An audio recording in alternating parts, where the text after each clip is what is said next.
అని చెప్పి కుర్లపల్లి దగ్గర తోటలు ఉన్నాయి ఆయనకు. ఆయన తోట నుంచి వచ్చేటప్పుడు వీళ్ళు 20 మంది తెలుగుదేశం కార్యకర్తలు అక్కడ చేరి ఒక్కరిని చేసి కొట్టడం జరిగింది. ఆయన కొట్టడం చూసిన మిగతా వ్యక్తులు ఊర్లో తెలియజేస్తే 1 by 1 వచ్చినట్లల్లా దాదాపు 10 మందికి తీవ్రమైన గాయాలు జరగడం జరిగింది. అక్కడి నుంచి నాకు ఒక జెడ్పీటీసీగా నాకు ఫోన్ చేశారు.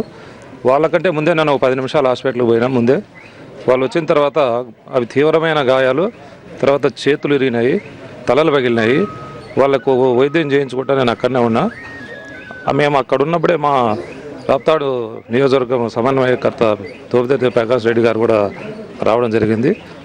వాళ్ళని పరామర్శించి వెనక్కి తిరిగే సమయంలో తెలుగుదేశం కార్యకర్తలు, లీడర్లు వచ్చి భౌతికంగా దాడి చేయడం జరిగింది హాస్పిటల్లోనే. అప్పుడు మేము కొంత ఆ జనాలను చూసి ప్రకాష్ రెడ్డి గారు నేను పక్కకు తప్పుకోవడం కూడా జరిగింది. బీభత్సం సృష్టించారు. అక్కడ అద్దాలు, గ్లాసులు పగలు కొట్టడము, ఆల్రెడీ దెబ్బలు తగిలి ఉన్నటువంటి పేషెంట్లను కూడా దారుణంగా కొట్టడం జరిగింది హాస్పిటల్లో.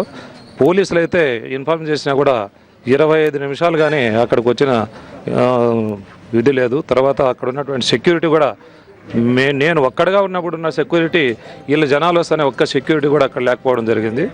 తర్వాత ఏంటంటే రాప్తాడు నియోజకవర్గంలో ఈ పరిస్థితులు బట్టి చూస్తే అక్కడ ప్రజాస్వామ్యం అనేది లేదు. ఇది ఇంకా రాజుల పరిపాలననే, మేమంతా రాజులమే అని భావిస్తున్నారు. అందులో కూడా చాలా నియంత్రణ ధోరణిలో ప్రవర్తిస్తున్నారు. అందులో కూడా ఎక్కువ ఉన్నటువంటి ప్రజానీకం బీసీలు, అక్కడ బీసీల్లో కూడా బోయలు. మరి ఆ కులాన్ని ఉపయోగించి ఈరోజు రెడ్డి వర్గం పైన ప్రత్యేకమైన దాడులు చేయడం జరిగింది. గతంలో కూడా బలిపశువులయ్యేది మాత్రం బీసీలే అని చెప్పేసి నేను నొక్కా నుంచి చెప్పగలుగుతున్నాను. బీసీ సోదరులారా, పావులుగా వాడుకొని రాజ్యాధికారాన్ని అనుభవించేది మాత్రము వాళ్ళే. వీళ్ళు మాత్రం కొట్టడానికి, కొట్టించుకోవడం మాత్రమే ఈ బీసీలుగా ఉన్నారని చెప్పేసి బీసీ సోదరులకు నేను మనవి చేస్తున్నాను. అది ఇంత బీభత్సం అయితే నేను కల్లారా చూడలేదు. మరి పక్కనే ఎస్పీ ఆఫీస్ ముందర కనీసం 100 గజాలు దూరంలో ఉన్నటువంటి ఎస్పీ ఆఫీస్ ముందర 25 నిమిషాలు అంత బీభత్సం సృష్టిస్తా అంటే పోలీసులు రాలేదంటే మరి పోలీసులు కూడా ఎంత ఒత్తాసు పలుకుతున్నారో దీన్ని చూసి ప్రజలందరికీ అర్థమవుతుంది. మరి వీళ్ళు భయపెట్టి కార్యకర్తలను అనిచి ఏమో చేయాలని అనుకుంటే అది కాదు. మీరు ప్రజలకు సేవ చేయండి, ప్రజలు మన్ననలు పొందండి. అంతేగాని మీరు ఒక్కరిని కొట్టి ఇంకోరిని ఆకర్షించాలనుకుంటే ఆ దెబ్బల తగిలిన వాళ్ళకి ఎక్కడెక్కడో బంధువులు ఉంటారు, వాళ్ళందరూ కూడా మీకు వ్యతిరేకమైన పరిస్థితులు కూడా వస్తాయని చెప్పి నేను చెప్తున్నాను. దయచేసి ప్రజాస్వామ్య పద్ధతిలో నడిచి ఈ నియోజకవర్గాన్ని అయితేనేమి, ఈ జిల్లానైతేనేమి, రాష్ట్రాన్ని అయితేనేమి కాపాడాలే. కానీ ఒక ముఖ్యమంత్రిగా కూడా మీరు ఇలాంటి వాళ్ళని సమర్థించుకోకుండా ఖండించాలని చెప్పేసి మనవి చేస్తూ సెలవు తీసుకుంటాం. మీరు చెప్పండి, ప్రధానంగా తోపుదుర్తి ప్రకాష్ రెడ్డిపై దాడి చేయడానికి వచ్చారా, లేకుంటే కార్యకర్తలపై దాడి చేయడానికి వచ్చారా, ఎలా భావిస్తున్నారు? ఎందుకంటే ప్రత్యక్ష సాక్షి మీరు కూడా అక్కడే ఉన్నారు కదా, ఎలాంటి సిచ్యువేషన్ అక్కడ కనిపిస్తోంది?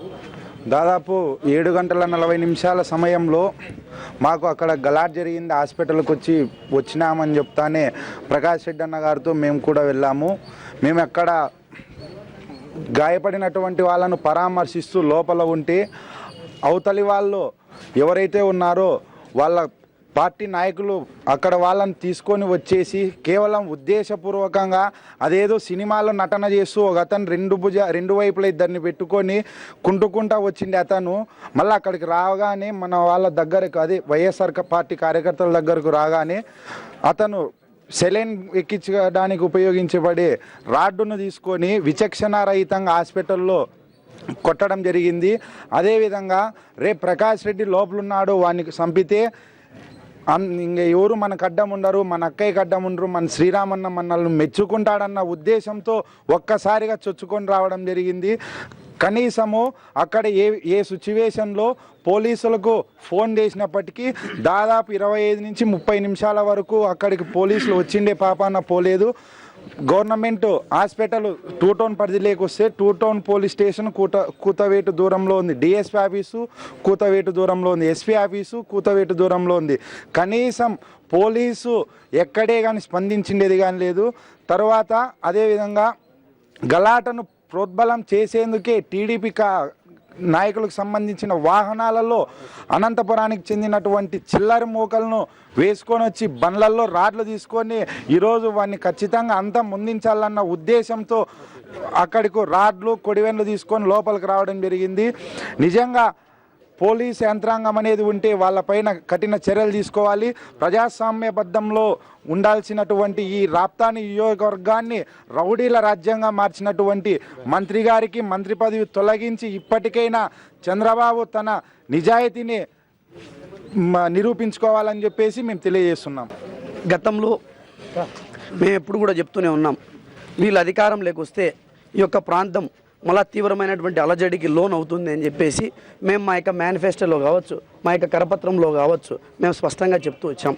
అయితే రాజ్యాంగానికి లోబడి ఈ యొక్క శాంతి భద్రతలను పరిరక్షిస్తామని చెప్పేసి ఏదైతే రాజ్యాంగం మీద ప్రమాణం చేశారో ఆ యొక్క రాజ్యాంగాన్ని ఈరోజు తూట్లు పొడిచేటువంటి పద్ధతిలో ఈ యొక్క అనంతపురం జిల్లాలో ప్రజాస్వామ్యాన్ని కూనీ చేసేటువంటి పరిస్థితికి ఈరోజు వచ్చారు. ఈరోజు అనంతపురం జిల్లా ప్రజలందరూ కూడా తీవ్రమైనటువంటి విస్మయానికి లోనవుతున్నారు. ఈరోజు అభివృద్ధికి సంబంధించినటువంటి ఆ యొక్క అధికారులను ఈరోజు చెప్పు చేతుల్లో పెట్టుకొని అభివృద్ధి చేసినటువంటి పాపాన పోలేదు. ఈ యొక్క పోలీస్ యంత్రాంగాన్ని తమ యొక్క చెప్పు చేతుల్లోకి తీసుకొని ఈరోజు ఎక్కడికెక్కడక్కడ గ్రామాల్లో తీవ్రమైనటువంటి భయాందోళనలు సృష్టిస్తూ ఎక్కడైతే ఒక చైతన్యవంతమైనటువంటి వైఎస్ఆర్ కాంగ్రెస్ పార్టీ కార్యకర్తలను లోపరుచుకోవడానికి కావచ్చు, భయభ్రాంతులు గురి చేసి తమ యొక్క వైపుకు తమ యొక్క గుప్పిట్లకి ఈరోజు తీసుకునేటువంటి ప్రయత్నం చేస్తూ ఉన్నారు. మేము ఇప్పుడు కూడా గతంలో కూడా మేము ఒకటే చెప్పాం. ఈరోజు డాక్టర్ వైఎస్ రాజశేఖర రెడ్డి గారి నేతృత్వంలో ఇక్కడ ప్రకాష్ రెడ్డి గారి యొక్క ఆధ్వర్యంలో మేము 2004 నుంచి 2014 వరకు ఈ యొక్క నియోజకవర్గంలో పరిపాలన చేయడం జరిగింది. ప్రకాష్ రెడ్డి గారి యొక్క నేతృత్వంలో మీకు దమ్ముంటే ఈరోజు మేము బహిరంగ సవాల్ విసురుతున్నాం, బహిరంగ చర్చకు మీరు సిద్ధమా అని చెప్పేసి ఈ యొక్క మా యొక్క కార్యకర్తల యొక్క 10 సంవత్సరాల్లో మీ మాదిరిగా రాడ్లు కట్టెన్లు తీసుకొని ఎక్కడైనా తిరిగారా? మీ యొక్క కార్యకర్తలకు ఎక్కడైనా 2 కుట్లు పడినటువంటి సందర్భం ఉందే?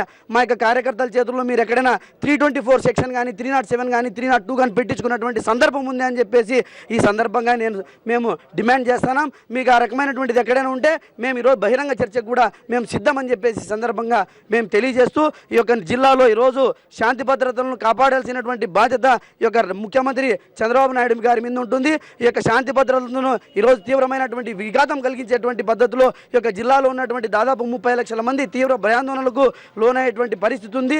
కాబట్టి దీని మీద తక్షణమే చర్య తీసుకొని గవర్నర్ గారు ఈ యొక్క మంత్రితో రాజీనామా చేయించాలని చెప్పేసి కూడా ఈ సందర్భంగా నేను డిమాండ్ చేస్తున్నా. టీడీపీ నాయకుల నియంతృత్వ ధోరణికి నిన్నటి సంఘటన ఒక తాజా ఉదాహరణ. కనీసం రాప్తాడు మండల లెవెల్ మీటింగ్ పెట్టుకున్నా, గ్రామ స్థాయిలో మీటింగ్ పెట్టుకున్నా సిఐలు వచ్చి ఆ మీటింగ్ను అడ్డుకుంటారు. జగన్మోహన్ రెడ్డి గారు ఆంధ్రప్రదేశ్ రాష్ట్ర రైతాంగానికి జరుగుతున్న అన్యాయానికి జలదీక్ష చేస్తే ఆయనకు మద్దతుగా మేము దీక్షలు చేపడితే ఆ దీక్షలను అడ్డుకుంటారు.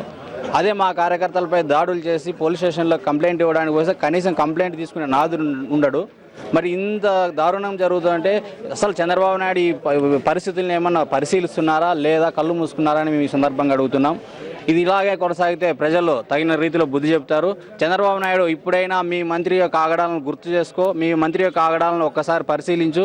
ఇప్పటికైనా నీకు ప్రజాస్వామ్యం పైన ఏమాత్రం విలువ ఉన్నా, గౌరవం ఉన్నా మంత్రి పరిటాల సునీతని వెంటనే మంత్రివర్గం నుంచి బర్తరఫ్ చేసి మరొకరికి అవకాశం ఇవ్వాల్సిందిగా ఈ సందర్భంగా